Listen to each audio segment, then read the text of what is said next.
دنیا کے نقشے پر ایک پانی ایسا ہے جسے آج ہم بحر مردار، جی ہاں ڈیڈ سی کہتے ہیں، زمین کا سب سے نچلا مقام ہے۔ کیا آپ جانتے ہیں کہ ہزاروں سال پہلے یہ ویران جگہ ایک انتہائی خوبصورت اور سرسبز و شاداب شہر ہوا کرتا تھا۔ یہ کہانی ایک ایسی قوم کی ہے اخلاقی طور پر اتنی گر گئی کہ انہوں نے وہ گناہ ایجاد کیا جو ان سے پہلے کائنات میں کبھی نہیں ہوا تھا۔ نیچے سے حضرت جبرائیل نے ان کی پوری بستی کو اپنے پروں پر اٹھایا اور آسمان کی بلندیوں پر لے گئے اور پھر وہاں سے اس شہر کو الٹا کر زمین پر دے مارا۔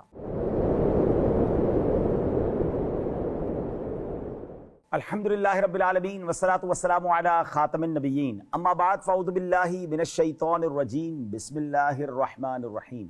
السلام علیکم ورحمۃ اللہ وبرکاتہ۔ ناظرین، پروگرام ہے بات ہے پچھلے زمانے کی۔ دنیا کے نقشے پر ایک پانی ایسا ہے جسے آج ہم بحر مردار، جی ہاں ڈیڈ سی کہتے ہیں، اور ہاں یہ زمین کا سب سے نچلا مقام ہے۔ کیا آپ جانتے ہیں کہ ہزاروں سال پہلے یہ ویران جگہ ایک انتہائی خوبصورت اور سرسبز و شاداب شہر ہوا کرتا تھا۔ یہ کہانی ایک ایسی قوم کی ہے جو ٹیکنالوجی اور زراعت میں تو بہت آگے تھی، لیکن اخلاقی طور پر اتنی گر گئی کہ انہوں نے وہ گناہ ایجاد کیا جو ان سے پہلے کائنات میں کبھی نہیں ہوا تھا۔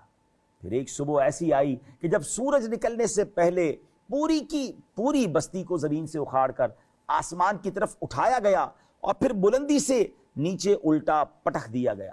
وہ کون سی نفسیاتی چال تھی جو شیطان نے ایک خوبصورت لڑکے کے روپ میں آ کر چلی، اور اس کی قوم کے وہ 33 جرائم کیا تھے جن کی وجہ سے ان پر پتھروں کی بارش ہوئی۔ آج کے اس پروگرام میں ہم اس عبرتناک داستان سے پردہ اٹھائیں گے۔ حضرت لوط علیہ السلام جس قوم کی طرف رسول بنا کر بھیجے گئے، وہ اپنے وقت کے بدترین گناہوں، بری عادات اور قابل نفرت افعال میں مبتلا تھی۔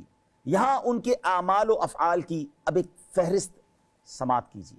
ناظرین، ان میں سے میں چند ان کے گناہ بتاتا ہوں، اتنی طویل فہرست ہے، چند بری عادتیں سنیے گا۔ کفر و شرک کرنا، اللہ کے نبی علیہ السلام یعنی حضرت لوط علیہ السلام کی تکذیب کرنا، ان کی باتوں کو جھٹلانا، واجب حقوق کی ادائیگی میں بخل کرنا، صدقہ نہ دینا، مسافروں کی حق تلفی کرنا، ان پر ظلم و ستم کرنا، ان سے بھتہ وصول کرنا، مسافروں کا مال لوٹ لینا، ان سے زبردستی بدفعلی کرنا، اللہ اکبر، چغل خوری کرنا، ناجائز لباس پہننا، گانے باجے کے آلات بجانا، شراب پینا، لوگوں کے سامنے برہنہ ہو جانا، مجلسوں میں فحش باتیں کرنا، یہ ان کے بہت سارے گناہوں میں سے چند گناہوں کی فہرست ہے۔ اے میرے پیارے اسلامی بھائیو، اب ذرا غور کریں کہ اب جو ان کے گناہ ہم نے کچھ سنے، ہمارے معاشرے میں یہ برائیاں نہیں آتی جا رہی۔ اللہ اکبر، اللہ کرے کہ ہم بات سمجھ جائیں اور اللہ ہدایت نصیب فرمائے۔ قوم لوط میں ہم جنس پرستی کی ابتدا سے متعلق علماء تاریخ اور مفسرین نے لکھا ہے کہ اس قوم کی بستیاں بہت آباد اور نہایت سرسبز و شاداب تھیں۔ وہاں طرح طرح کے اناج اور پھل میوے بکثرت پیدا ہوتے تھے۔ اس خوشحالی کی وجہ سے اکثر دوسرے علاقے کے لوگ مہمان بن کر ان کی آبادیوں میں آیا کرتے اور یہاں کے باشندوں کو ان کی مہمان نوازی کا بوجھ اٹھانا پڑتا تھا۔ کچھ عرصے کے بعد یہاں کے لوگ مہمانوں کی آمد سے بہت ہی تنگ ہو گئے، لیکن انہیں روکنے اور بھگانے کی کوئی صورت نظر نہیں آ رہی تھی۔ اس ماحول میں ابلیس لعین ایک بوڑھے کی صورت میں نمودار ہوا اور ان لوگوں سے کہنے لگا، اگر تم مہمانوں کی آمد سے نجات چاہتے ہو تو یوں کرو کہ جب کوئی مہمان تمہاری بستی میں آئے تو زبردستی اس کے ساتھ بدفعلی کرو۔ چنانچہ سب سے پہلے ابلیس خود ایک خوبصورت لڑکے کی شکل میں مہمان بن کر اس بستی میں داخل ہوا اور ان لوگوں سے خوب بدفعلی کروائی۔ اللہ اکبر، اور اس طرح یہ فعل بد ان لوگوں نے شیطان سے سیکھا۔ پھر رفتہ رفتہ یہ لوگ اس برے کام کے اس قدر عادی بن گئے۔ حضرت لوط علیہ السلام اس قوم کے پاس رسول بن کر تشریف لائے۔ انہیں نصیحت کرتے ہوئے فرمایا، تبلیغ کرتے ہوئے فرمایا، اے میری قوم، مجھے اللہ تعالیٰ نے تمہاری طرف رسول بنا کر بھیجا ہے اور میں اس کی وحی اور رسالت پر امانت دار ہوں، اور تمہیں نصیحت کرتا ہوں کہ کفر و شرک، رسول کی تکذیب اور دیگر گناہوں سے باز آ جاؤ، اور ان کے سبب اپنے اوپر عذاب الہی نازل ہونے سے ڈرو، اور جس سیدھے راستے پر چلنے کی تمہیں دعوت دے رہا ہوں اس پر چل کر میری اطاعت کرو، اور یاد رکھو کہ میں اس تبلیغ و تعلیم پر تم سے کوئی اجرت اور دنیاوی منافع کا مطالبہ نہیں کرتا۔ میرا اجر و ثواب تو صرف رب العالمین کے ذمہ کرم پر ہے۔ اس کے علاوہ آپ علیہ السلام نے ان لوگوں کی سب سے بری عادت پر تنبیہ کرتے ہوئے فرمایا کہ کیا مخلوق میں تم ہی اس حرام و خبیث کام کے لیے رہ گئے ہو کہ مردوں کے ساتھ بدفعلی کرو؟ تم اس برے عمل کی وجہ سے حد سے بڑھ چکے ہو۔ حضرت لوط علیہ السلام کی نصیحت کے جواب میں ان لوگوں نے کہا، اے لوط، اگر تم نصیحت کرنے اور اس فعل کو برا کہنے سے باز نہ آئے تو ضرور تمہیں اس شہر سے ہی نکال دیا جائے گا۔ ناظرین، کیسی قوم تھی! اللہ کے نبی انہیں بچا رہے تھے اور وہ الٹا انہیں ہی دھمکیاں دے رہے تھے۔ قوم کی بات سن کر حضرت لوط علیہ السلام نے فرمایا، میں تمہارے کام سے بیزار اور اس سے شدید نفرت کرنے والا ہوں۔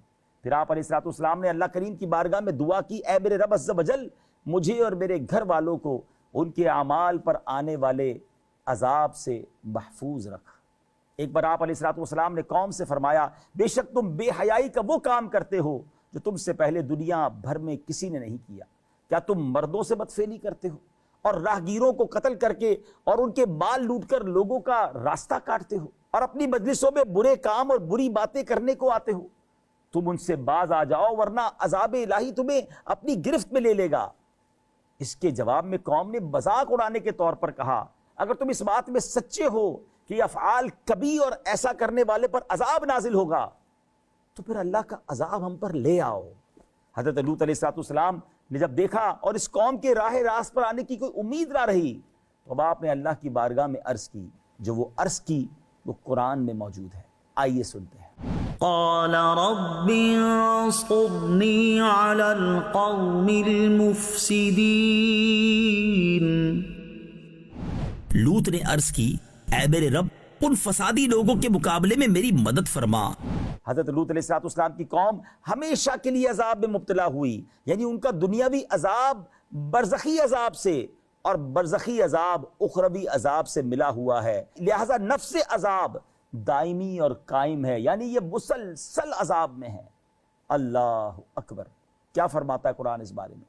وَلَقَدْ أَنذَرَهُمْ بَطْشَتَنَا فَتَمَارَوْا بِالنُّذُرِ وَلَقَدْ رَاوَدُوهُ عَنْ ضَيْفِهِ فَطَمَسْنَا أَعْيُنَهُمْ فَذُوقُوا عَذَابِي وَنُذُرِ وَلَقَدْ صَبَّحَهُمْ بُكْرَةً عَذَابٌ مُسْتَقِرٌّ فَذُوقُوا عَذَابِي وَنُذُرِ۔ اور بے شک اس نے انہیں ہماری گرفت سے ڈرایا تو انہوں نے ڈر کے فرامین میں شک کیا، انہوں نے اسے اس کے مہمانوں کے متعلق پھسلانا چاہا تو ہم نے ان کی آنکھوں کو مٹا دیا اور فرمایا، میرے عذاب اور میرے ڈر کے فرامین کا مزہ چکھو، اور بے شک صبح سویرے ان پر ٹھہرنے والا عذاب آیا تو میرے عذاب اور میرے ڈر کے فرمانوں کا مزہ چکھو۔